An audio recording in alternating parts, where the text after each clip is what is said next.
Père éternel, Dieu tout-puissant, Dieu d'Abraham, d'Isaac et d'Israël, je veux te dire merci, te rendre grâce pour ce culte d'action de grâce. Tu nous as convoqués en ce lieu parce que tu as une parole pour quelqu'un ce matin. Seigneur, il t'a plu que je me tienne à cette chair. Je prie que tu mettes tes paroles dans ma bouche. Je prie que tu oignes ma bouche. Je prie que tu m'emmènes en eau profonde. Père, communique-moi ton rhéma, ta pensée. Dès cet instant, que je disparaisse afin que toi tu apparaisses. Que je diminue afin que toi tu croisses. Viens et prends le contrôle. Parle par ma bouche. Et que tout ce qui est humain, tout ce qui est prétention, tout ce qui est orgueil, tout ce qui est charnel disparaisse maintenant. Et que, à la fin de ce culte, toute la gloire te revienne à toi seul. Merci Seigneur pour le reste du temps. Merci pour l'atmosphère que tu rends favorable. Merci pour le temps qui t'appartient que tu disposes. Merci pour nos cœurs que tu disposes. Car ta parole qui est esprit et vie doit venir transpercer le cœur de quelqu'un. Amener quelqu'un à comprendre le but de son existence. Gloire, honneur, élévation te reviennent. Toi qui es Dieu dans les cieux, qui règne sur la terre, pour des siècles et des siècles, c'est par Jésus-Christ, notre Seigneur, notre Sauveur, que j'ai prié et que tu dises 3 fois Amen, Amen, Amen, Amen. 1 Samuel 17, versets 12 à 37 et 1 Samuel 16, versets 14 à 18. 1 Samuel chapitre 17, du verset 12 au verset 37. Or David était fils de ce Téphratien de Bethléem de Juda nommé Isaïe, qui avait 8 fils, et qui du temps de Saül était vieux, avancé en âge. Les 3 fils aînés d'Isaïe avaient suivi Saül à la guerre. Le premier né de ces 3 fils qui étaient partis pour la guerre s'appelait Eliab, le second Abinadab et le troisième Shama. David était le plus jeune. Et lorsque les 3 aînés eurent suivi Saül, David s'en alla de chez Saül et revint à Bethléem pour faire paître les brebis de son père. Le Philistin s'avançait matin et soir, et il se présenta pendant 40 jours. Isaïe dit à David, son fils, « Prends pour tes frères ce tépha de grains rôtis et ces 10 pains, et cours au camp vers tes frères. Porte aussi ces 10 fromages aux chefs de leurs milliers. Tu verras si tes frères se portent bien, et tu m'en donneras des nouvelles sûres. » Ils sont avec Saül, et tous les hommes d'Israël dans la vallée des Térébintes faisaient la guerre aux Philistins. David se leva de bon matin. Il laissa les brebis à un gardien, prit sa charge et partit comme Isaïe le lui avait ordonné. Lorsqu'il arriva au camp, l'armée était en marche pour se ranger en bataille et poussait des cris de guerre.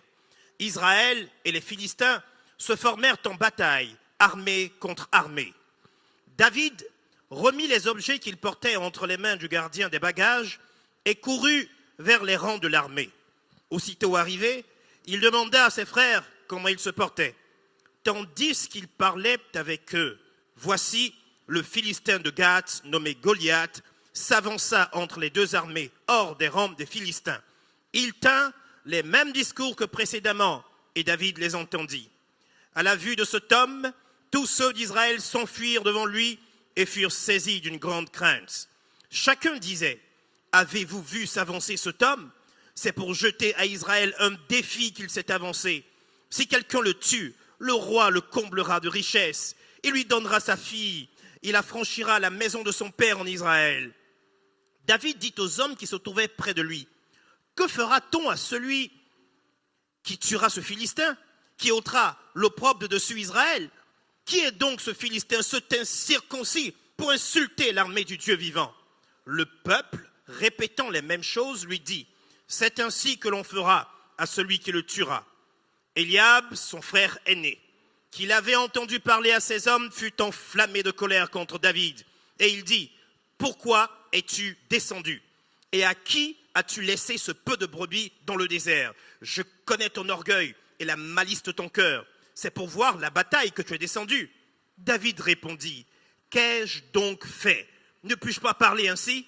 Et il se détourna de lui pour s'adresser à un autre et fit les mêmes questions. Le peuple lui répondit comme la première fois. Lorsqu'on eut entendu les paroles prononcées par David, on les répéta devant Saül, qui le fit chercher. Verset 32, David dit à Saül que personne ne se décourage à cause de ce Philistin, ton serviteur ira se battre avec lui. Verset 33, Saül dit à David, tu ne peux pas aller te battre avec ce Philistin car tu es un enfant et il est un homme de guerre dès sa jeunesse. David dit à Saül, ton serviteur faisait paître les brebis de son père. Et quand un lion ou un ours venait en enlever une du troupeau, je courais après lui, je le frappais et j'arrachais la brebis de sa gueule. S'il se dressait contre moi, je le saisissais par la gorge, je le frappais et je le tuais. C'est ainsi que ton serviteur a terrassé le lion et l'ours, et il en sera ainsi du Philistin, de cet incirconcis comme de l'un d'eux, car il a insulté l'armée du Dieu vivant. David dit encore, l'Éternel qui m'a délivré de la griffe du lion et de la patte de l'ours me délivrera aussi de la main de ce Philistin. Et Saül dit à David, va et que l'Éternel soit avec toi. 1 Samuel chapitre 16 du verset 13 au verset 18. Samuel prit la corne d'huile éloignée au milieu de ses frères. L'esprit de l'Éternel saisit David à partir de ce jour et dans la suite. Samuel se leva et s'en alla à Rama. L'esprit de l'Éternel se retira de Saül, qui fut agité par un mauvais esprit venant de l'Éternel. Les serviteurs de Saül lui dirent, voici, un mauvais esprit de Dieu t'agite. Que notre Seigneur parle, tes serviteurs sont devant toi. Ils chercheront un homme qui sache jouer de la harpe. Et quand le mauvais esprit de Dieu sera sur toi, il jouera de sa main et tu seras soulagé. Saül répondit à ses serviteurs, trouvez-moi donc un homme qui joue bien et amenez-le-moi. Verset 18, l'un des serviteurs prit la parole et dit, voici, j'ai vu un fils d'Isaïe, Bethléemite, qui sait jouer. C'est aussi un homme fort et vaillant, un guerrier parlant bien et d'une belle figure, et l'Éternel est avec lui. Que Dieu bénisse sa parole. Le thème, j'ai rêvé d'une meilleure version de moi-même.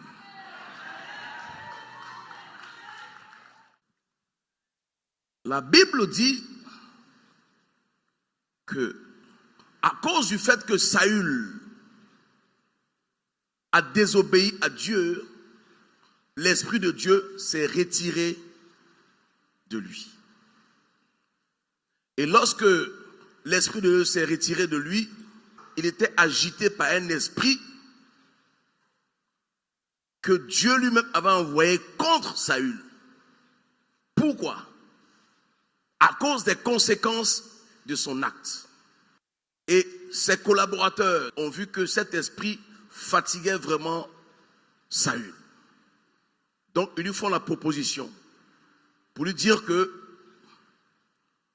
nous voyons que le mauvais esprit que l'Éternel a envoyé contre toi te fatigue. Nous sommes avec toi. Donne l'ordre seulement et on trouvera quelqu'un qui joue à la harpe. Et lorsque la personne va commencer à jouer à cet instrument, l'esprit qui t'agite va s'apaiser. Donc, Saül accepte, il dit, bon, trouve-moi quelqu'un. Et parmi eux, il y a un qui va proposer. Il dit, j'ai vu un fils d'Isaïe le Bethléemite qui joue à la harpe. Verset 18, je vais relire ça. Il dit, j'ai vu un fils d'Isaïe Bethléemite qui sait jouer. C'est aussi un homme fort et vaillant, un guerrier parlant bien, d'une belle figure, et l'Éternel est avec lui. Donc, Saül dit, allez me le chercher. Donc, ils vont le chercher. La Bible dit que lorsque David arrive, David a plu à Saül. Donc, pour camoufler la venue de David, ils l'ont fait passer pour le porteur d'armes du roi. Mais la première des choses que je veux souligner, c'est que malgré tous les qualificatifs de David, ce qu'ils ont retenu, c'était quelqu'un qui savait jouer à la harpe. On dit quoi? C'est un vaillant guerrier, fort, parlant bien tombeau de figure et l'Éternel est avec lui. C'est ce qu'ils ont dit, non? Mais dans tout ça, ils ont retenu quelqu'un qui joue à la harpe. Qu'est-ce que je veux dire? Tout à l'heure, on a vu que Samuel avait oint David comme le roi d'Israël. Malgré le fait qu'il reçoit l'onction royale, il ne va pas au palais, il retourne s'occuper de ses brebis et Samuel retourne à Rama, comme si de rien n'était. Donc, si le roi n'avait pas demandé à son père Isaïe de l'amener au palais, David, qui avait été un roi, n'aurait jamais mis les pieds au palais. Est-ce que quelqu'un m'écoute? Et lorsqu'il arrive, on ne l'exploite pas à sa juste valeur. On cherche juste quelqu'un qui sait jouer de la harpe. Tu es assis dans cette salle. Tu as fait de bonnes études. Tu es allé à l'école. Quand tu vas chercher du travail, on te dit non, ton diplôme est trop pour qu'on te paye. Comme si tu avais mal fait d'étudier pour avoir de bons diplômes. Est-ce que quelqu'un m'écoute?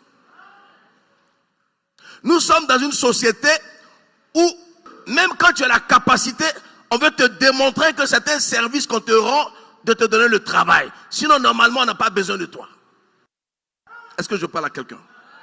Ça veut dire que si tu acceptes cela, tu resteras dans la même position où tu es. Malgré tous les qualificatifs de David, je constate que David est pauvre et fils de pauvre. Malgré toutes les qualités qu'il avait, ce qu'on retient de lui, c'est qu'il est un petit berger qui s'occupe d'un petit troupeau. Donc, quand il arrive dans le palais du roi, le palais lui plaît. Il se sent confortable dans le palais. Il se sent à l'aise dans le palais. Il voit que c'est ce qui lui ressemble. Et dans sa tête, il commence à se dire, mais ce coin-là me plaît. C'est ici que je veux vivre. Malheureusement pour lui, la guerre va éclater. Et ses 3 frères aînés vont se faire enrôler dans l'armée. Et son père va lui demander de quitter le palais, de retourner s'occuper des brebis. Or, pendant que David était dans le palais, il était en train de rêver d'une meilleure version de lui-même. Il se disait, ah mon petit David, qu'est-ce que tu ressembles à ce palais? Mais ce que David ne savait pas, c'est lui qui l'a reçu sur la tête, qui l'a tiré vers le palais. Parce qu'en réalité, lorsqu'il a reçu l'huile, spirituellement, il était déjà roi. Mais lorsqu'on l'a présenté au roi, on le voyait comme un petit berger sachant jouer à la harpe. Il y a des personnes, jusqu'à aujourd'hui, qui ont accepté la mauvaise version d'elles-mêmes et qui subissent dans la vie. Il y a des potentiels que Dieu a mis en toi, mais tu subis parce que tu as accepté ce qu'on t'a imposé. Est-ce que je parle à quelqu'un? On te manque de respect parce que tu as donné l'occasion. Tu n'as pas de promotion parce que tu t'es vendu moins cher. Comme j'aime bien dire, si tu te vends moins cher, on va t'acheter moins cher. David quitte le palais par obéissance à son père, mais il est très attristé parce que il va retourner dans sa maison de fortune, dans sa cour commune. C'est-à-dire que quand il voit le palais, il voit la maison de son papa, il dit, mais j'aurais aimé rester dans ce palais. Mais il obéit à son père. Mais la question que je me pose en même temps, comment son père qui a vu son fils être roi, il se retrouve au palais, il veut que le fils retourne s'occuper du troupeau. Ça veut dire que même le père de David ne croyait pas en lui. Est-ce que je parle à quelqu'un? Vous savez, ton devenir n'est pas dans le regard des autres. Ton devenir est à l'intérieur de toi. Ton futur n'est pas devant toi. Ton futur est à l'intérieur de toi. Le plus important est de concevoir une meilleure version de toi-même. Si la vie que tu es en train de mener, tu estimes qu'elle ne te plaît pas, change de vie. David était triste parce qu'il savait qu'il valait mieux que le métier de berger que son père voulait lui imposer. Il savait qu'il était plus grand que ça. Il valait mieux que ça. Il sentait au fond de lui que ce n'était pas son aspiration, ce n'était pas sa destinée, ce n'était pas son plan. C'est pas pour ça que Dieu l'a amené sur la terre. Il sentait que ce pourquoi Dieu l'avait amené sur la terre était plus important que ça, même s'il ne comprenait pas ce que c'était. Mais à cause de l'onction d'huile qu'il a reçue sur la tête, il était attiré par la royauté. Lorsque tu es un fils du royaume, lorsque Dieu t'a prédestiné à la gloire, il te révèle la meilleure version de toi-même. Pendant que les hommes te regardent, ils ne comprennent pas ce que tu fais. Ils ne comprennent pas qui tu es. Quand tu es couché chez toi, Dieu te montre que voici ce que tu peux être. Voici à quoi tu ressembles. Voici ce pourquoi moi, Dieu, je t'ai envoyé sur la terre. Maintenant, à toi d'y croire ou de ne pas croire. Donc, David repart très attristé.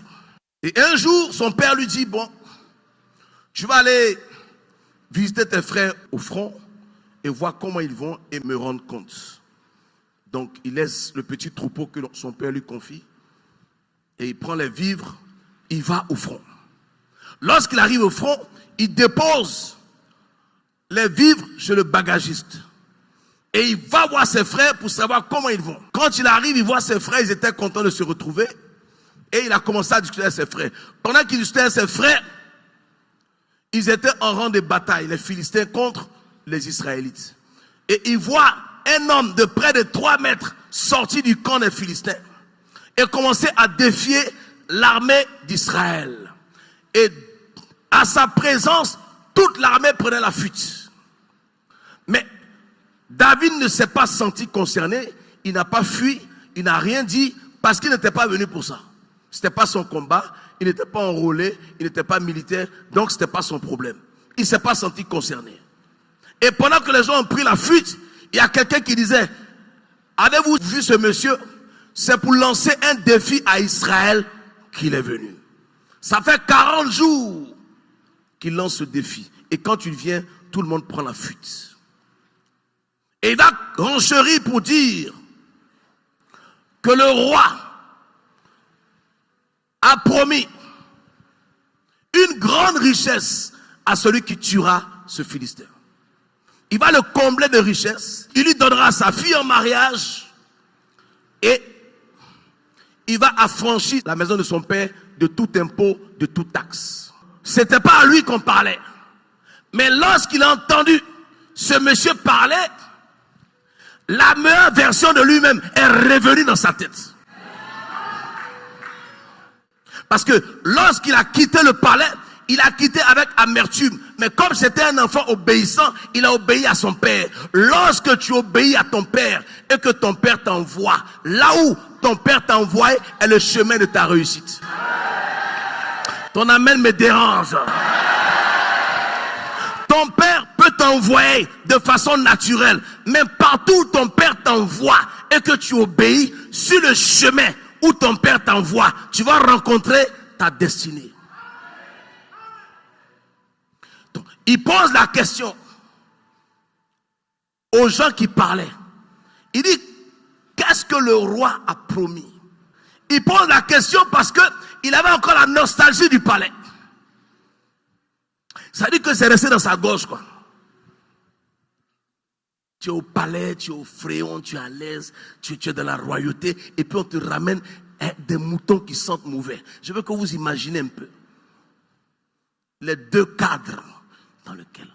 Donc, il voit que c'est l'opportunité pour lui de retourner au palais. Et encore, pas en tant que musicien, mais en tant que gendre du roi. Il dit, qu'est-ce que le roi a promis? Et on lui répète la même chose.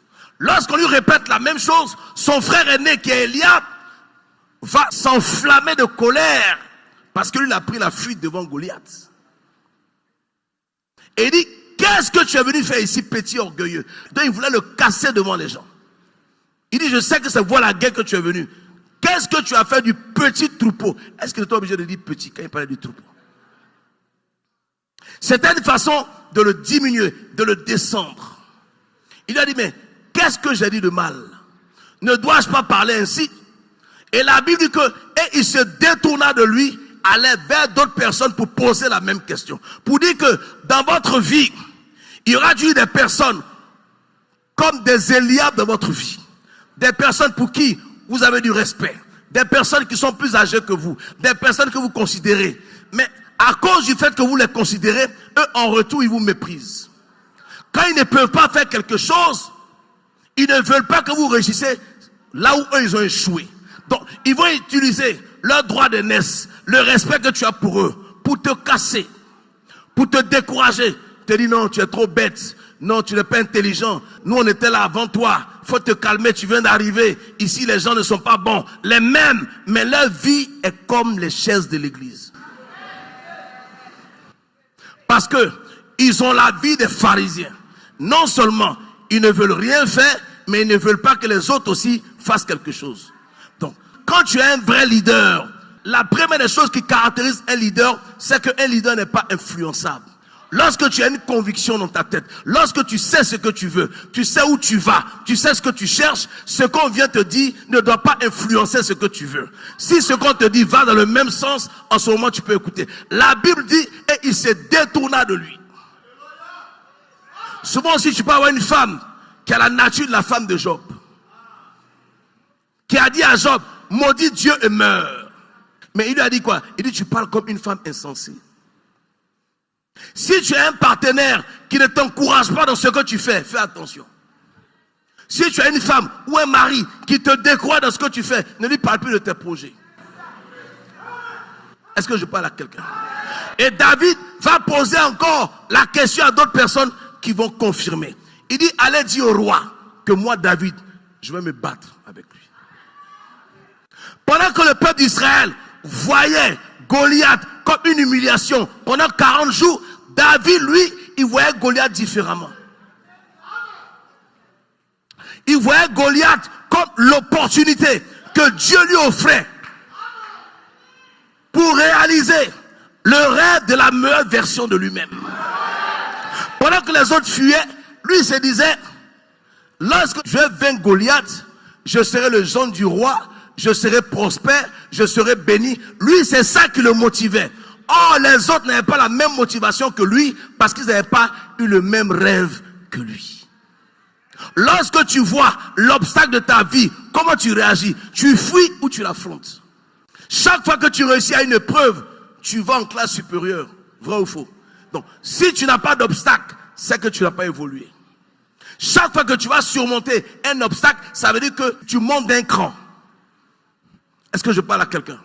Tu dois comprendre que les obstacles sont faits pour nous construire, pour nous bâtir, pour nous faire grandir, pour nous amener à la maturité. Donc, quelqu'un qui veut rentrer dans sa destinée prophétique ne peut pas fuir les obstacles. Et on l'amène devant le roi. Le roi l'a reconnu puisque c'était son joueur d'harpe.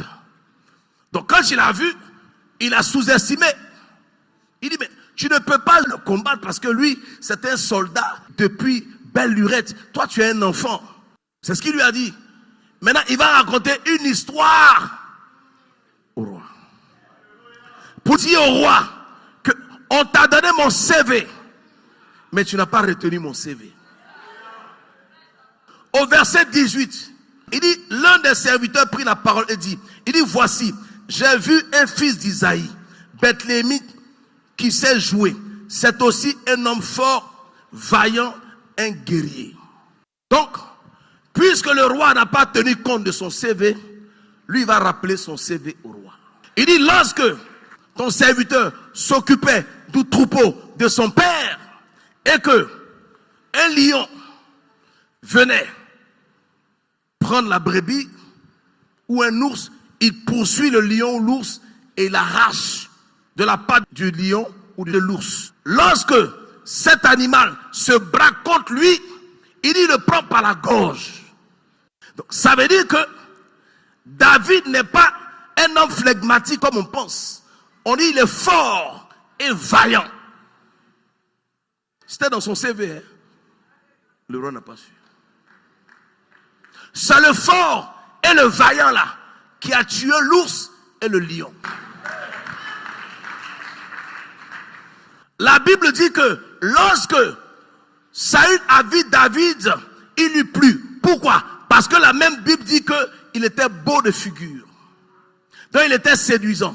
C'est son charisme qui a fait que Saül l'a aimé, Jonathan l'a aimé, Michal l'a aimé. Tout ça c'était dans son CV. On dit parlant bien. C'est parce qu'il parlait bien qu'il a convaincu le roi.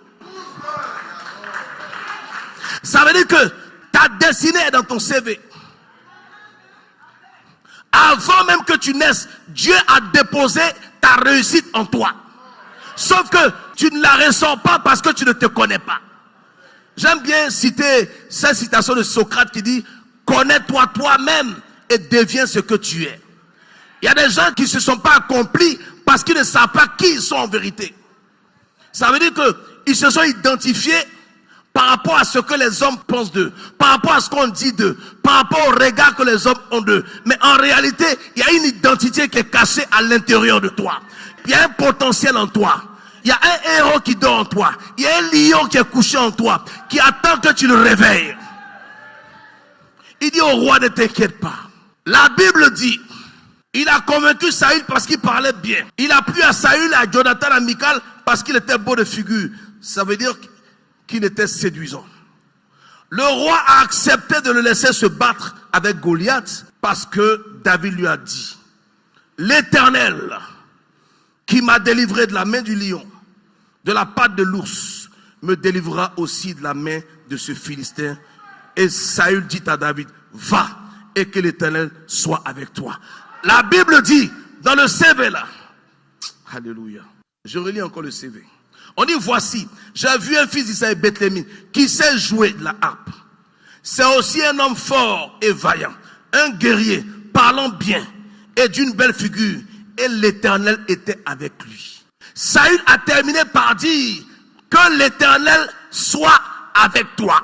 Je suis en train de dire à quelqu'un, si l'Éternel est avec toi, qui sera contre toi? Si l'Éternel est pour toi, qui peut, même tes ennemis seront pour toi. La Bible dit que lorsque Dieu approuve les voies d'un homme, il dispose favorablement à son endroit même ses ennemis. Je reprends. Lorsque Dieu approuve les voies d'un homme, il dispose favorablement à son endroit même ses ennemis. Il met même ses ennemis à sa disposition. Le même Saül qui disait que tu étais un enfant, tu ne peux pas combattre, à la fin, il a accepté, il lui a dit que l'Éternel soit avec toi. Parce que lorsque le petit lui a raconté comment il a vaincu l'ours, à la fin, il a fait comprendre que le même Dieu qui l'a aidé à vaincre l'ours et le lion l'aidera à vaincre Goliath. Mais pourquoi Dieu permet que David combatte l'ours? Parce que l'ours, c'est l'image de Goliath. Si David a pu battre un ours qui est plus fort que Goliath, c'est qu'il peut battre Goliath. Le lion, c'est l'image du roi des Philistins. Dieu ne fait rien sans te préparer. Et Saül va accepter parce que l'enfant l'a convaincu. Et parce que il a compris que les gars lui avaient dit que c'était un homme fort. Pourquoi on dit c'est un homme fort? Ça veut dire que les gens savaient dans la ville que David avait combattu l'ours et le lion. Parce que quand tu le tues, là, la viande, là, c'est pas pour toi seul. Donc, on l'a vu tuer l'ours et le lion. Donc, ils ont dit au roi que c'était un homme vaillant, fort, sans rentrer dans les détails. Mais quand le petit lui explique son histoire, il est convaincu et il lui dit que l'Éternel soit avec toi. Parce qu'on lui a dit, malgré tout ça, Dieu est avec lui. Le plus important dans ce que tu fais dans ta vie, tu dois te poser la question, est-ce que ce que je suis en train de faire, est-ce que Dieu est avec moi ou Dieu est contre moi? Parce que si Dieu n'est pas avec toi, il sera contre toi. Est-ce que ce que je fais, Dieu est avec moi? Est-ce que Dieu m'accompagne? Est-ce que j'ai la bénédiction de mon Dieu? Est-ce que j'ai la faveur de mon Dieu? Est-ce que ce que je fais, c'est la volonté de Dieu? Est-ce que Dieu aime ce que je fais? Tu dois te remettre en cause. Mais si tu es persuadé que Dieu est avec toi, rien ne doit t'arrêter. Alléluia. Souvent, la souffrance que nous vivons change la meilleure version de nous-mêmes. Souvent, ta situation peut faire que tu ne crois plus en toi-même. Un jour, Dieu se révèle à Gédéon. Il dit, va avec la force que tu as, vaillant héros. Mais pendant que Dieu disait ça à Gédéon, Gédéon lui dit, mais si Dieu est avec nous, pourquoi ces choses nous arrivent? Et il dit à l'ange de l'Éternel, il dit, je suis de la famille la plus pauvre de Manassé. Et je suis le plus petit dans ma famille. Donc, pendant qu'il se voyait, c'était la mauvaise version de lui-même qu'il présentait aux gens. Maintenant, malgré ce qu'il pensait de lui, Dieu lui dit, va avec cette force que tu as. Donc ça veut dire que la souffrance de ta vie peut t'amener à oublier la force que tu as. La force que tu as, c'est le potentiel que tu as. La force que tu as, c'est le talent que tu as. La force que tu as, c'est l'expertise que tu as. La force que tu as, c'est l'expérience que tu as. La force que tu as peut être ta beauté, peut être ton style, peut être ton métier, peut être... Va avec la force que tu as. Il y a une force qui est cachée en toi. Dieu ne peut pas te faire venir dans ce monde sans force. Le monde est trop méchant pour ne pas que Dieu dépose quelque chose en toi qui va te protéger, quelque chose en toi qui va te garder. Il y a une force qui est en toi, mais la façon dont tu t'es dépeint est une mauvaise version de toi. Tu as aussi le droit de rêver de la meilleure version de toi. Vous savez, en l'homme, il y a le bien, il y a le mal. Le mal est la mauvaise version qui est en toi. Le bien est la bonne version qui est en toi. Ce qui est possible pour les autres est aussi possible pour toi. Tu n'es pas obligé de choisir la mauvaise version qui est en toi. Tu peux choisir la bonne version qui est en toi. Il y a une meilleure version qui est en toi. Vous savez, le vrai rêve, c'est pas celui qu'on fait en dormant. Le vrai rêve, c'est celui qui nous empêche de dormir. Ça veut dire quoi? Tes projets, tes idées, tes pensées, tes ambitions, c'est ça ton vrai rêve. Ce qui t'empêche de dormir, ce qui t'oppresse, ce que tu veux réaliser dans ta vie, que tu n'arrives pas à réaliser, c'est ça ton vrai rêve. Amen. Il y a des personnes qui ne souffrent pas, mais qui se battent chaque jour parce que elles ont un rêve qui les empêche de dormir. Sinon, elles peuvent manger, dormir, avoir une belle maison, mais ça ne suffit pas. Parce que ses ambitions lui disent qu'elle est plus grande que ça. Le poste que tu occupes est trop petit pour toi. Le travail où tu es est trop petit pour toi. Tu l'as accepté parce que c'était dur. C'est de la même manière que lorsque Dieu se révèle à Joseph, il se révèle à Joseph dans un rêve. Dieu aussi peut se révéler à toi dans un rêve. Mais lorsque tu te réveilles, vous savez, il y a le rêve, il y a le réveil et il y a l'éveil. Je réponds. Lorsque tu dors, il y a le sommeil, il y a le réveil et il y a l'éveil. L'éveil, c'est la vision. C'est qui te fait veiller, c'est qui te tient en haleine. Chaque jour, quand tu fais ton bilan, tu as un objectif que tu vas atteindre. C'est ça l'éveil. C'est ça ta motivation. C'est ça qui fait que tu ne restes pas couché le matin dans ton lit parce que tu sais que tu n'as pas encore... Est-ce que je parle à un leader? Au fond de toi, tu sais que là où tu es, c'est pas ta place, ça te ressemble pas. Tu vaux mieux que ça. Souvent tu es dans une relation où on te bafoue, mais tu sens que tu t'es trompé, mais tu as peur de partir parce que tu crois que ça ne va pas marcher. Dieu te met ça dans la tête pour que tu partes. Tu dois partir pour que quelque chose de nouveau commence dans ta vie. Tant que tu es dans la même chose, rien de bon ne peut venir dans ta vie. Est-ce que je parle à quelqu'un? Tu as une décision à prendre ce matin. Quand tu te regardes, écoute, si les gens voient en toi quelque chose de mauvais, ça veut dire que le bon qui est en toi n'est pas encore sorti. Je reprends. Lorsque tes parents ne veulent plus payer tes études parce que tu joues au voyou, c'est parce que tu as présenté la mauvaise version de toi à tes parents. Or, en toi, il y a une bonne version. Tu as une décision à prendre. Tu peux décider à partir d'aujourd'hui d'arrêter les mauvaises choses que tu faisais. Tu peux arrêter de fumer. Tu peux arrêter de boire. Tu peux arrêter de te droguer et dire, je décide que je réussirai ma vie. C'est une décision unilatérale que chacun d'entre vous doit prendre. Tu dois te poser la question, pourquoi Dieu m'a envoyé dans ce monde? Est-ce que j'ai accompli ce pourquoi Dieu m'a envoyé sur la terre? La Bible dit que de riche qu'il était, il s'est fait pauvre afin que nous fussions enrichis. Ça veut dire quoi? Ça veut dire qu'il s'est sacrifié pour que tu deviennes. Mais si tu ne deviens pas et que Dieu tu le rencontres, quel rapport tu vas lui faire? Il s'est fait pauvre pour que toi tu fusses enrichi. Et puis toi tu meurs pauvre. Donc ça veut dire qu'il s'est fait pauvre en vain. C'est ça qu'on n'enseigne pas dans les églises. Toi aussi tu as le droit de rêver d'une meilleure version de toi. Il y a des personnes qui s'interdisent de rêver. Ça s'appelle de l'autocensure. Il y a des personnes qui pensent que tout ce qui est bon n'est que pour les autres. La Bible dit que Dieu a préparé les meilleures productions pour nous. Ce qui est bon, c'est ce qui est pour nous. Ce qui est mauvais, c'est pour ceux qui ne connaissent pas Dieu. Mais comme la nature a horreur du vide et que les enfants de Dieu ne cherchent pas à aller prendre ce qui est bon, les autres prennent. Est-ce que je parle à quelqu'un? Quand tu regardes ta vie, est-ce que tu es satisfait de ta vie? Pourquoi? Parce que tu es la mauvaise version de toi-même. Et la meilleure version dort encore en toi. Et tu dois la réveiller. Qu'est-ce que tu penses que tu peux devenir? Qu'est-ce que tu penses que Dieu attend de toi?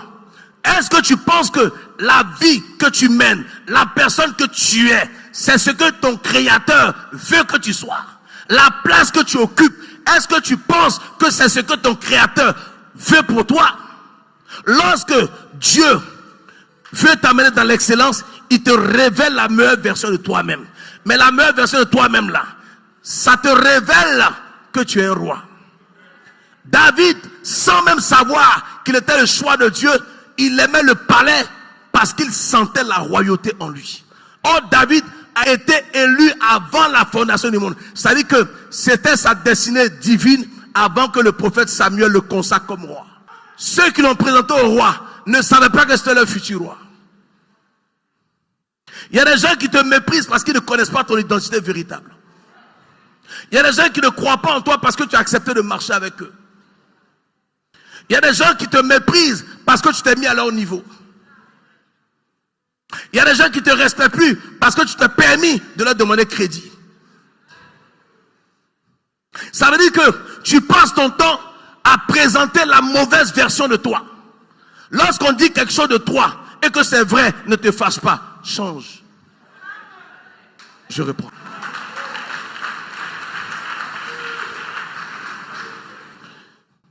Si on dit quelque chose de toi et que c'est vrai, au lieu de te fâcher, change pour ne plus qu'on dise ça de toi. Maintenant, lorsqu'on dira de toi, pendant que tu auras changé, ça s'appelle la délation. Ça, c'est pas important. On peut tout dire de toi, mais toi, arrange-toi à ne pas te retrouver dans ce que l'on dit. C'est le plus important. Est-ce que je parle à quelqu'un? Tu dois rêver d'une meilleure version de toi. Quand tu es couché, à quoi tu penses te concernant? Quand tu te regardes dans le miroir, qui tu vois? Qui penses-tu que tu es? Qui penses-tu que tu es pour Dieu? Parce que les hommes peuvent se tromper, hein? Les hommes peuvent te décourager, les hommes peuvent t'abattre. Mais toi, quand tu te regardes toi-même, quand tu regardes ton potentiel, tes capacités, quand tu regardes ton cœur, ton courage, ta détermination, qui penses-tu que tu es? La place où tu es là, est-ce que tu penses que ça te ressemble? Mais tu as quelque chose à faire pour récupérer ta place. Il y a des combats que personne ne fera pour toi. Il y a des combats que toi seul tu es obligé de faire. Le père de David ne l'a pas aidé à devenir roi. Ses frères ne l'ont pas aidé à devenir roi. C'est pour ça qu'on verrait que dans la vie de David, on ne parle pas de son père ni de ses frères. On parle de ses amis. On parle de ses ennemis. Dans la vie, Dieu met des personnes sur ton chemin à chaque étape pour que tu franchisses un niveau. Il y a des personnes que Dieu met sur ton chemin pour te faire évoluer. Mais si tu ne veux pas évoluer, ce n'est pas la faute de Dieu. Si tu ne veux pas avancer, ce n'est pas la faute de Dieu. Qui penses-tu que tu es? David sentait au fond de lui qu'il était prédestiné pour la royauté. Oh, il sort d'une famille pauvre. Donc, il y a un paradoxe entre la réalité et la vérité qui vient de Dieu. Lui, il sait que le palais, là, ça lui ressemble. Mais en même temps, il voit dans son corps que son père est pauvre, sa mère est pauvre, il est même berger, il sent le mouton. Est-ce que ça doit l'arrêter? Là où tu nais n'est pas le plus important. C'est là où tu meurs qui est important. Est-ce que je parle à quelqu'un? Tu as une décision à prendre. Qui penses-tu que tu es? Être la meilleure version de toi-même t'amène à te battre pour devenir ce que tu es. Parce que tu n'es pas encore ce que tu es. Tu crois être ce que tu es, mais tu n'es même pas. Ça veut dire que le potentiel, la grâce que Dieu a déposée en toi, tu n'as même pas exploité 5% et puis tu t'auto-satisfais. Lorsque Dieu montre à Joseph ce rêve, il voit la lune, le soleil et 11 étoiles se prosterner devant lui. La première des choses, lorsque tu te réveilles de ton rêve, ce rêve va devenir une vision. Ça veut dire quoi? Tu ne le laisses pas dans ton sommeil, tu y penses constamment. Ça devient une vision. La vision va t'amener dans la vallée. Lorsque Joseph a vu ce rêve, la première des choses qui lui est arrivée est le contraire de ce qu'il a vu. Mais est-ce que ça veut dire que ce qu'il a vu est faux? Son père lui dit, va voir tes frères, s'ils vont bien, comme on a envoyé David. Il arrive, il voit ses frères lui disent, voici le faiseur de songes. Prenons-le et tuons-le.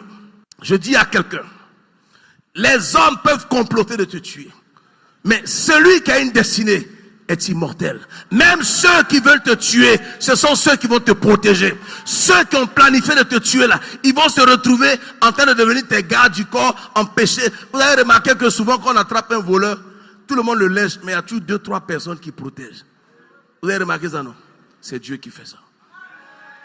Il y a des personnes dans ta famille que Dieu va préparer à te protéger.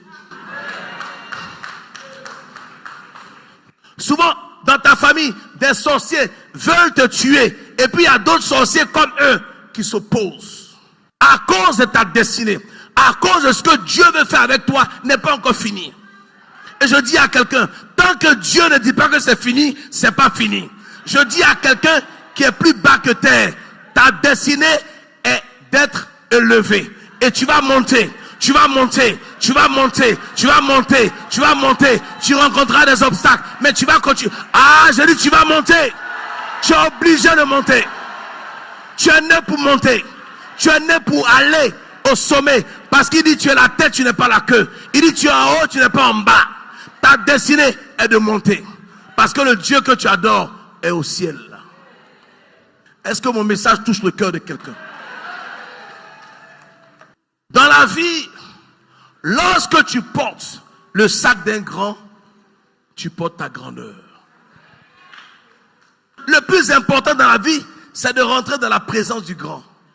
Tant que David n'avait pas connu Saül, il ne serait pas devenu roi.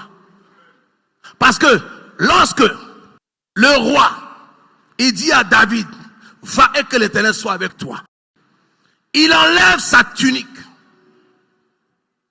Sa tunique de guerrier, donc il n'est plus guerrier. Il enlève son épée. Et lui-même, il habille David. C'était une action prophétique. Avant ça, Jonathan enlève sa tunique. Enlève ses attributs qui font de lui le prince. Il donne ça à David pour dire, je refuse d'être prince parce que le vrai prince c'est toi. Donc David était prince. Le roi lui donne, mais Saül fait 2 mètres. Saül, il a la taille du parrain. David a ma taille. Est-ce que le roi ne sait pas qu'il est plus grand que David? Et puis,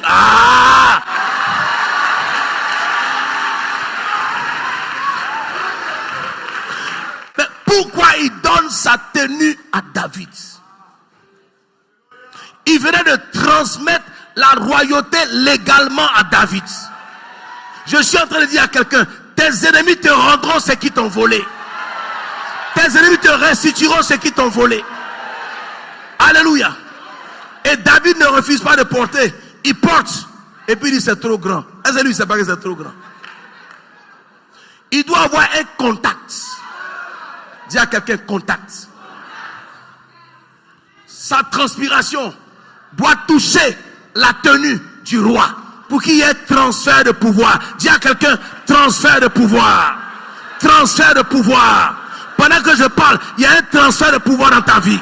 Ce qu'on t'a volé, on te le restitue. Ce qu'on t'a arraché, on te le restitue. Tu vas dans le camp de l'ennemi arracher ce qui t'appartient, ce qui porte ton nom. Parce que ta destinée, c'est d'être la tête et jamais la queue. Ta destinée, c'est d'être en haut et jamais en bas. La Bible dit que ceux qu'il a prédestinés, il les a appelés. Ceux qu'il a appelés, il les a justifiés. Et ceux qu'il a justifiés, il les a glorifiés. Tu es prédestiné pour la gloire. Souvent, tu n'es pas à l'aise là où tu es né parce que ça ne te ressemble pas. On pense que tu es complexé. Oh, tu n'es pas complexé. Tu es mal à l'aise. Tu es mal à l'aise. Est-ce que je parle à quelqu'un? Souvent, Dieu peut permettre que tu naises d'une famille pauvre. Pas parce que tu es pauvre, mais parce que tu es appelé à devenir grand. Mais il permet ça pour que tu sois humble. Comment comprendre que Jésus-Christ, qui est le roi des rois, naît dans une étable? Sa naissance a été annoncée 750 ans avant. Le jour de sa naissance, il n'y a pas d'hôpital, il n'y a pas de clinique, il n'y a pas de place. Il naît parmi les moutons. Quel paradoxe. Mais le plus important, ce n'est pas le lieu où tu nais. Le plus important, c'est qui tu es. Ton identité spirituelle. Qu'est-ce que Dieu a écrit sur toi dans le livre de vie? Quel est ton nom, ton véritable nom? Quelle est ton identité? Alléluia. Il naît dans une étable.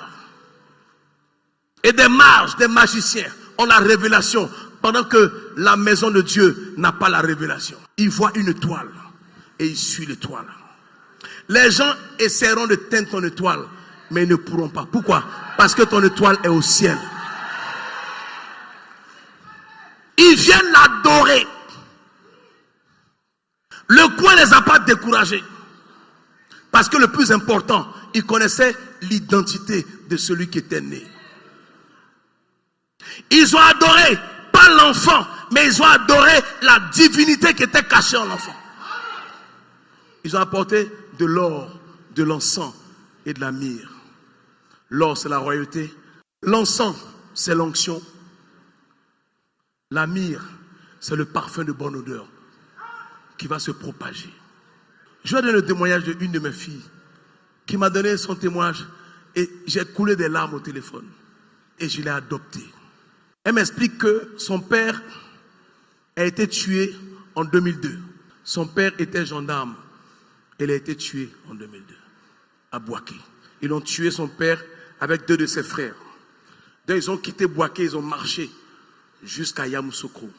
Sa mère les a confiés à un monsieur qui les a amenés à Abidjan. Et arrivée à Abidjan, elle s'est retrouvée à Bobo, chez le grand frère de son père. Le grand frère, il avait chambre-salon. Avant qu'eux arrivent là, ils étaient déjà 30 dans la maison.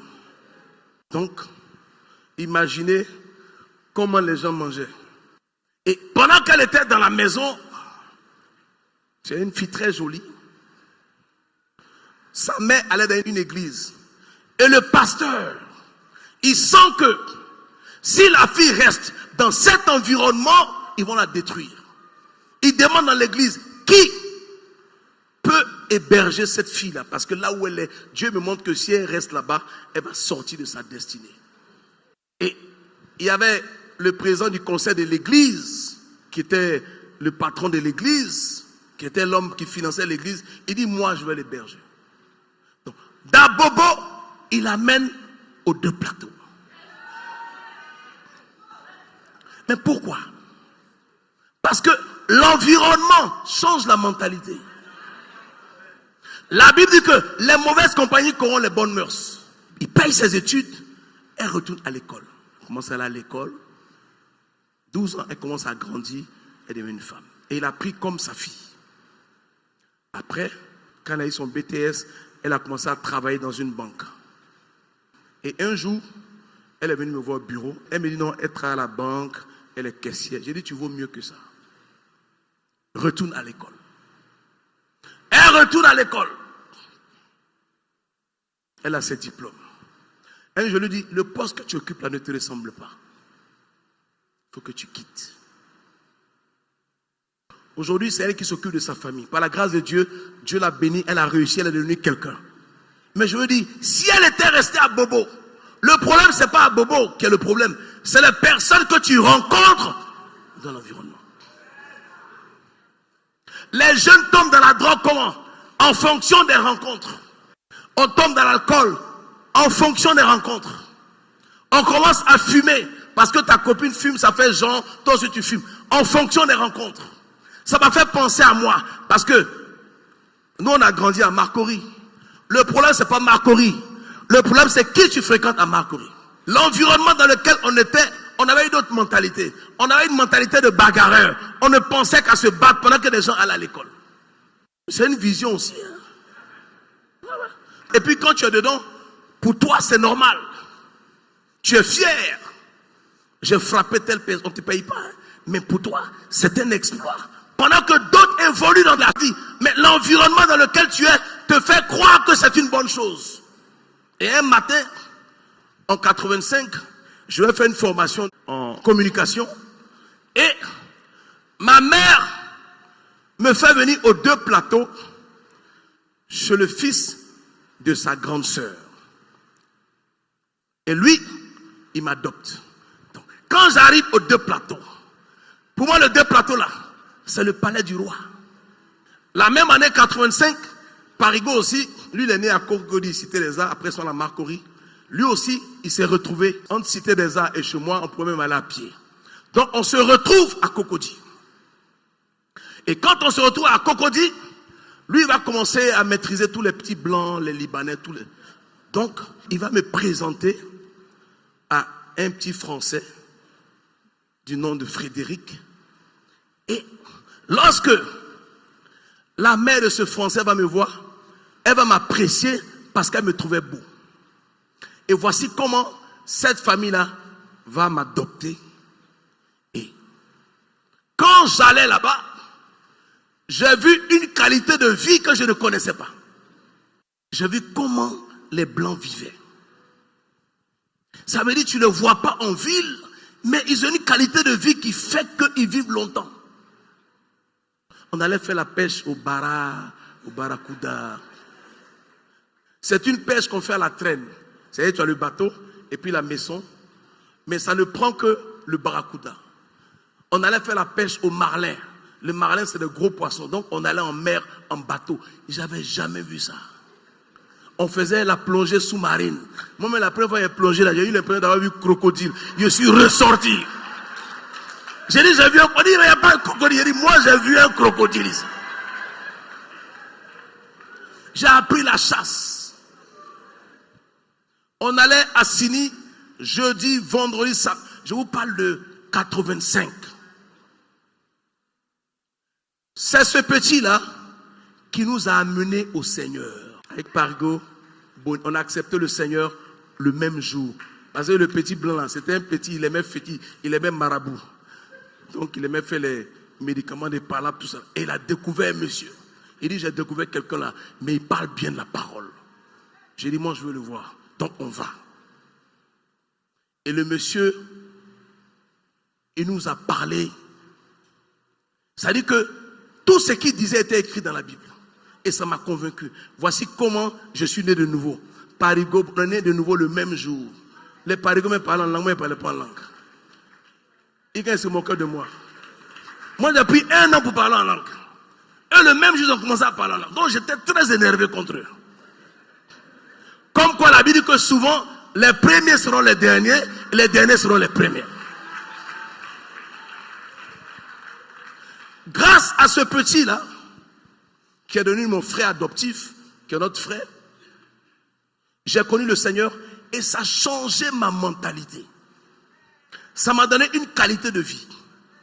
Ça fait que il y a des choses que je connais dans la vie que les autres pasteurs ne connaissent pas. Les mauvaises compagnies auront les bonnes mœurs. Donc les bonnes compagnies auront les quoi? Les mauvaises mœurs. Avec qui tu marches? Qui tu fréquentes? Amen. La meilleure version de toi-même est de réaliser qui tu es et te battre pour devenir ce que tu es. Te battre pour obtenir ce que Dieu t'a promis. Te battre pour prendre ce qui te ressemble. Te battre pour devenir qui tu dois devenir. Si tu n'es pas satisfait de ce que tu es aujourd'hui, je te dis, tu as le droit de rêver à ce qui est bon. Parce que lorsqu'on rêve, on ne paye pas d'impôts, on ne paye pas de taxes, c'est gratuit. Tu ne peux pas t'empêcher de rêver. Parce que rêver là, c'est gratuit. Mais c'est ce à quoi tu rêves qui se réalise. Celui qui n'a pas de rêve ne peut rien réaliser dans la vie. C'est ce à quoi tu penses fortement. C'est ça le véritable rêve. À quoi tu penses? Que veux-tu devenir? Qui crois-tu être? À quoi tu aspires? Comment tu te vois? David est devenu ce qu'il était. Pendant que Dieu louait un roi, il était berger. Ça, c'est la réalité. Mais la vérité, c'est qu'il était le roi d'Israël. Mais qui le savait? Personne. Il s'est présenté. Et dès qu'il a vaincu Goliath, son nom a changé. Sa réputation a changé. On dit 1000 pour Saül, 10 000 pour David. David, qui était un inconnu, a osé régler l'obstacle de sa vie. Il y aura toujours un Goliath dans ta vie que tu dois vaincre. C'est à partir de là que ton ascension va commencer. On ne contourne pas un obstacle. On affronte l'obstacle. Est-ce que je parle à quelqu'un? Dieu ne peut pas mettre un combat que tu n'as pas déjà gagné devant toi. Je reprends. Si Dieu met une adversité devant toi, il t'a donné des aptitudes à l'intérieur de toi pour vaincre cet obstacle. Humainement, tu peux penser que ce n'est pas possible, mais il y a des capacités en toi qui te prouvent que c'est possible. Et la Bible dit que tout est possible pour celui qui croit. Est-ce que je parle à quelqu'un? Tu peux sortir d'une famille pauvre, même très très pauvre. Là n'est pas le problème. Mais qui crois-tu que tu es? Tu crois que Dieu t'a amené sur la terre, pourquoi? Quand tu dors, quand tu penses, quel est le rêve? À quoi tu aspires? Ce que tu es, ce n'est pas les sorciers, c'est ce que tu as accepté que tu es. Souvent tu te mets avec ce qui ne te ressemble pas, mais tu fais avec, parce que tu ne te considères pas, parce que tu ne te fais pas confiance, parce que tu crois que tu ne peux pas avoir mieux que ça. Souvent, ça veut dire que, souvent même tu es quelqu'un, même tu te concentres pour être à lui. Parce que tu crois que si tu n'es plus à lui, tu peux avoir quelqu'un. Non, il ne faut pas penser comme ça. Si les gens ne te connaissent pas, présente-toi. Présente-toi tel que tu es. Ce que le roi ne savait pas de David là, David lui a dit. Le roi a su. Présente-toi tel que tu es. Ne te laisse pas mépriser. Ne permets pas qu'on te traîne. Vous savez, quand tu aspires à ce qui est grand, Dieu t'amène là où on te hisse vers le haut, pas là où on te tire vers le bas. Quand tu aspires à ce qui est grand, tu ne restes pas dans les bassesses, tu ne restes pas dans les histoires de coups communes, tu ne restes pas dans les on a dit tant, on a dit tant. Tu es attiré par ce qui peut te hisser vers le haut. Qui crois-tu que tu es? La société dans laquelle nous sommes nous impose un certain devenir. Il y a des choses que tu es obligé de faire pour atteindre certains objectifs. David dit que je suis plus instruit que mes maîtres. Mais la Bible dit qu'il parlait bien. Donc s'il parlait bien, ça veut dire que ce n'était pas un illettré. Il était instruit. Mais quand il est devenu roi, il a pris des professeurs qui l'ont aidé dans les domaines qu'il ne maîtrisait pas. Il dit, je suis plus instruit que mes maîtres. Ça veut dire qu'il n'a pas eu honte d'avoir des professeurs pour le former dans des domaines bien précis. La seule chose qui peut te faire réussir, c'est l'instruction, c'est la connaissance.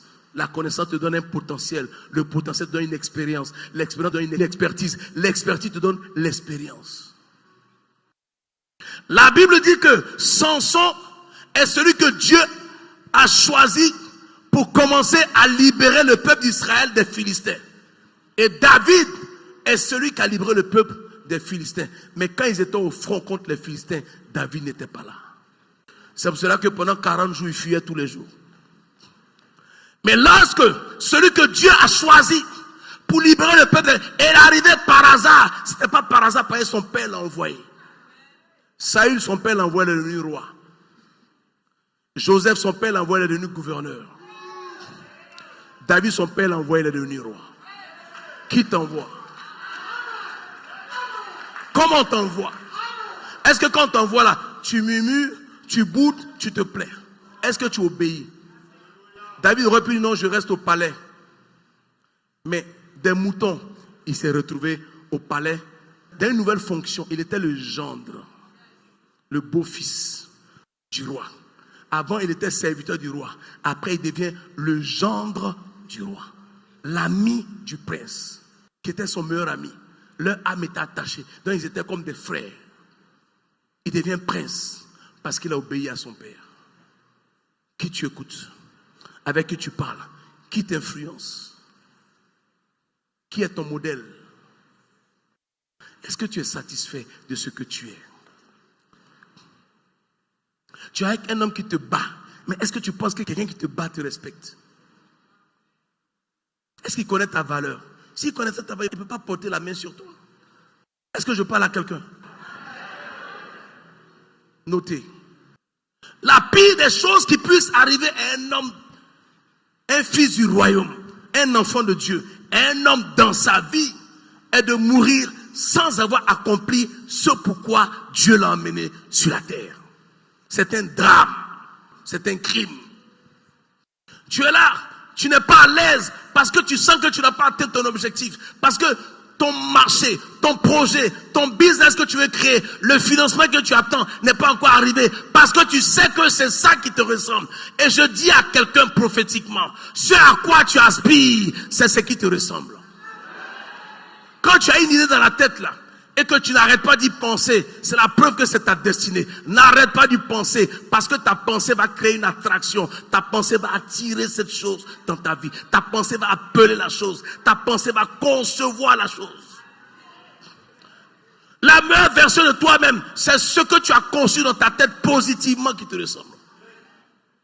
Tu n'es pas venu accompagner les autres, ni porter le sac des autres. Si tu portes le sac de quelqu'un, porte le sac d'un grand. Et ça t'apprendra à devenir grand. Tu ne peux jamais être ce que tu n'as pas pensé, ce que tu n'as pas rêvé être. Tu ne peux jamais être. C'est le rêve qui se réalise. Si tu ne penses pas à quelque chose et qu'on te propose cette chose, tu vas la refuser parce que tu n'as jamais pensé.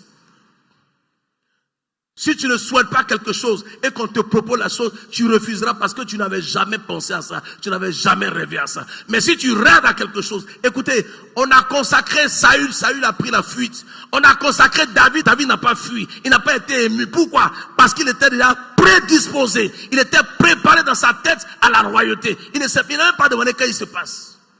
On a oué ses frères, ils ont fait l'ablution à tous ses frères. Il était en retard. On dit il n'est pas là. Le prophète y allait le chercher. Il arrive. On ne lui fait pas d'ablution et puis on loue un roi. Quand c'est pour toi là, c'est pour toi. Ça chauffe pas. Quand c'est pour toi là, on monte, on descend, c'est pour toi. Je dis à quelqu'un, il fut un temps où tu allais attendre les gens. Le temps viendra où c'est toi on va attendre. Ah, ton amène me dérange. C'est de toi que je parle. De la même manière qu'on t'a fait attendre pendant des heures, un temps viendra où ce sont les autres qui t'attendront pendant des heures, et puis tu viendras, et puis tu vas les recevoir. Il fut un temps où tu as servi les autres. Le temps viendra où on te servira, où on te servira, où on te servira, parce que tu as sémé le service. Dis à quelqu'un, je ne suis pas n'importe qui. Dis à quelqu'un, je ne suis pas maudit. Le Saint-Esprit que tu reçois est une bénédiction. Tu es un béni de Dieu. Je dis, tu es un béni de Dieu. Tu es né pour être la tête et jamais la queue. Tu es né pour être en haut et jamais en bas. 1000 contre toi, 10 000 à ta droite. Tu ne seras point à terre parce que tu es prédestiné. Parce que ton nom est écrit dans le livre de vie. Ton nom est dans le livre de souvenirs de ton Dieu. Quand le temps arrivera, il va ouvrir le livre de souvenirs et puis il va dire aux anges, élevez-moi celui-là, élevez-moi celle-là, élevez-moi celle-là, élevez-moi celle-là. Le temps de ton élévation est arrivé. C'est de toi que je parle.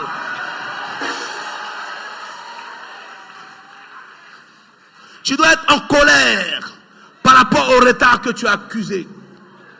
Parce que là où tu es, c'est pas ta place. Dis à quelqu'un, c'est pas ma place. Ton mariage ne fonctionne pas parce que tu as accepté la mauvaise version des couples chrétiens. Dans le sens où les mariages chrétiens, les gens préfèrent avoir raison au lieu de chercher à être heureux. Tu veux avoir raison ou tu veux être heureux? Tu ne peux pas avoir les deux. Chercher à avoir raison, c'est l'orgueil. Dans un foyer, tu cherches le bonheur, tu cherches à être heureux, tu cherches à être épanoui. Il y a des choses que si tu dis c'est pas grave, c'est plus grave, c'est toi qui décides. Elles peuvent être graves si toi tu décides qu'elles sont graves. À un moment donné, il faut prendre du recul. À un moment donné, il faut être sage. Ce n'est pas tout qu'on dit. Il y a des gens qui pensent que parler mal est une gloire. Parler mal te ferme les portes. Parler mal aux gens, c'est stupide. Il n'y a aucune gloire dedans. Il parle mal, ou bien il parle mal, et puis les gens sont contents. Tu parles mal, et puis saut. On va faire quoi avec ça? Qui ne sait pas mal parler sur la terre? Les autres ne te répondent pas parce qu'ils veulent présenter la meilleure version d'eux-mêmes. C'est tout. Quand j'ai rencontré Papa Konya là, il m'a dit, je cherche des rappeurs qui rappent bien. Est-ce que toi tu rappes? Dédit, je ne rappe pas. Je lui ai présenté la meilleure version de moi-même. J'ai dit, moi là, je rappe matin, midi, le soir. Même quand je dors, je rappe. Maintenant, quand on te recrute là, maintenant, tu boris ton mind. Maintenant, tu dois apprendre à rapper, c'est comme ça on fait. Dis à quelqu'un, on ne dit pas non. Tu dis non, quelqu'un va prendre. Quand quelqu'un laisse, quelqu'un prend. Alléluia. Même si on te donne un marché qui n'est pas ton marché, qu'est-ce que je vous ai appris? Tu sous-traites. On ne laisse pas. Dis à quelqu'un, on ne laisse pas. Et puis on ne dit pas. Quand tu parles trop de tes projets, ça n'aboutit pas. Dis à quelqu'un, on ne dit pas. Ça traite pas et tu parles trop. On dit. Acclame le Seigneur. Seuls tes rêves te feront exister. Parce que celui qui ne rêve pas est déjà mort, quand bien même il est vivant. Parce que seuls les morts ne rêvent plus. Tu as le droit de rêver. Je t'autorise à rêver. Écoutez, si tu rêves que tu es couché dans un jet privé, qui va te mettre en prison? C'est un bon moment que tu as passé. Qu'est-ce qui est mauvais dedans? Alors, rêve, dis à ton voisin, rêve. Je t'autorise à rêver. Ne t'empêche pas de rêver. Faut pas t'auto-censurer. Faut pas penser que les meilleures choses sont pour les autres. Les meilleures choses, Dieu les a créées pour toi, pour toi, pour toi, pour toi. Ah, je pensais que je parlais de toi. C'est pour toi que Dieu a créé les bonnes choses. Tu es né pour être heureux. Tu es né pour être épanoui. Tu n'es pas né pour être aigri. Les mauvaises pensées provoquent les mauvaises réactions. Si tu rêves grand, tu seras grand. Si tu rêves petit, tu seras petit. À quoi tu rêves? À la grandeur ou à la petitesse? C'est ton droit. Les gens peuvent dire ce qu'ils veulent, c'est leur problème. Quand tu rêves là, c'est dans toi ta tête. Amen ou pas amen?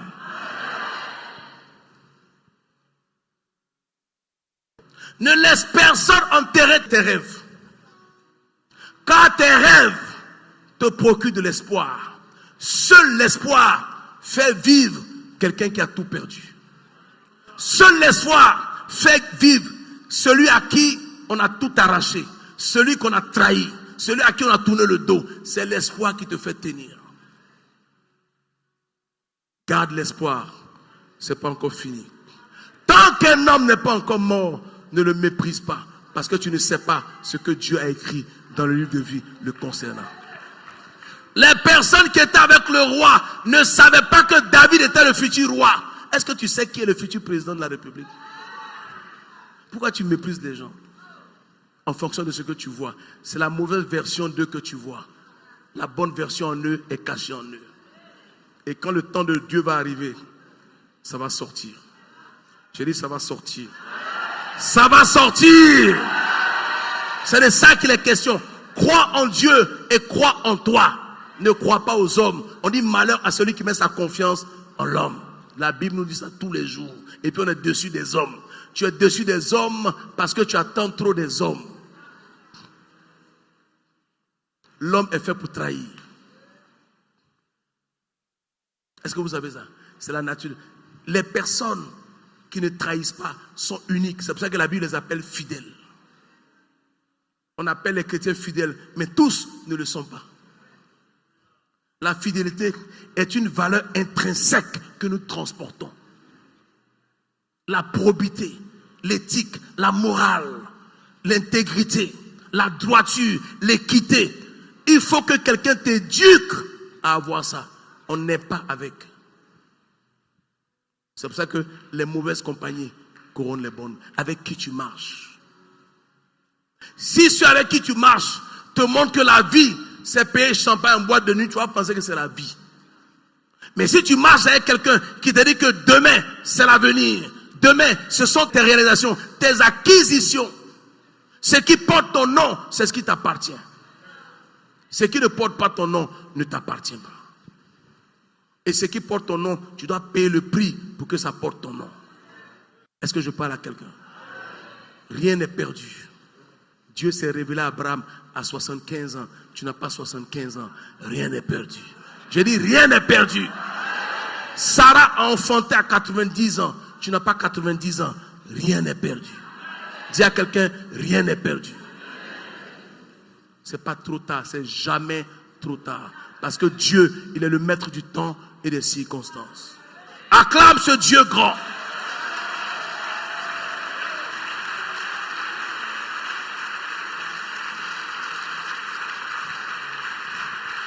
Les hommes t'ont jugé en fonction de la mauvaise version que tu montres aux gens. Mais si ta version que tu montres aux gens est mauvaise, change-la. Pourquoi tu veux qu'on te voie négativement? Pourquoi? Souvent les gens parlent. Pourquoi tu veux qu'on te voie négativement? Pourquoi tu acceptes qu'on te voie négativement? Vous savez, lorsque tu es le gendre du roi, le gendre du roi ne demande pas l'argent au roi. Si le gendre du roi demande l'argent au roi, c'est qu'il est maudit. Parce que être le gendre du roi est un statut qui te permet d'avoir l'argent que tu vas avoir. Est-ce que vous savez que Saül n'a pas donné ce qu'il a promis à David? La richesse, il ne lui a pas donné parce qu'il était jaloux de lui. La femme qu'il lui a promis, il ne lui a pas donné. Vous pouvez croire ça? Mais ça n'a pas empêché David. Le plus important était que David vainque Goliath. Tu dois terrasser le Goliath qui est dans ta vie, l'obstacle qui est dans ta vie. Si tu terrasses, la voie sera libre pour toi.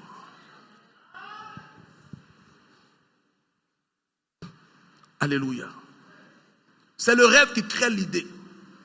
L'idée crée le projet. Le projet crée le financement. Et le financement t'amène à la réalisation de ton rêve. Rêve, idée, projet, financement, réalisation. C'est de ça qu'il est question. Tu dois vivre la meilleure version de toi-même comme la réalisation de ton propre film.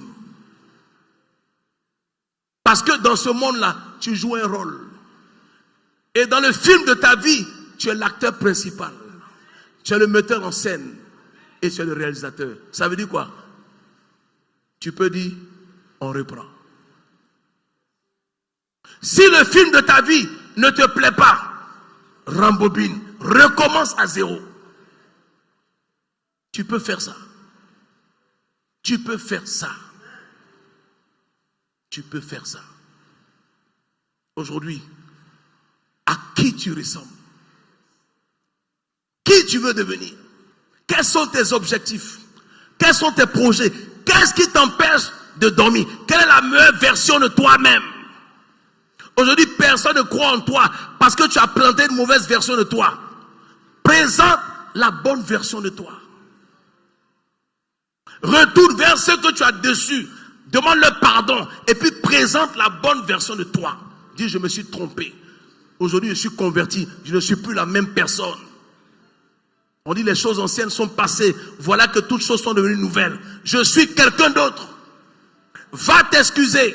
Va te représenter. Va présenter la meilleure version de toi. Parce que la réputation vaut mieux que l'or.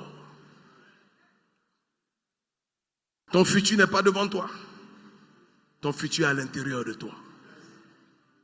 Ton futur n'est pas loin. Il est en toi. Tu n'as qu'à pousser. Il va sortir.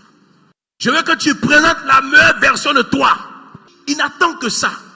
Il veut seulement que tu ouvres la bouche pour dire, Seigneur, voici la meilleure version de moi. Voici le rêve que tu as mis en moi. Voici le projet, l'idée, la vision que tu as déposée en moi. Voici ce que je veux devenir.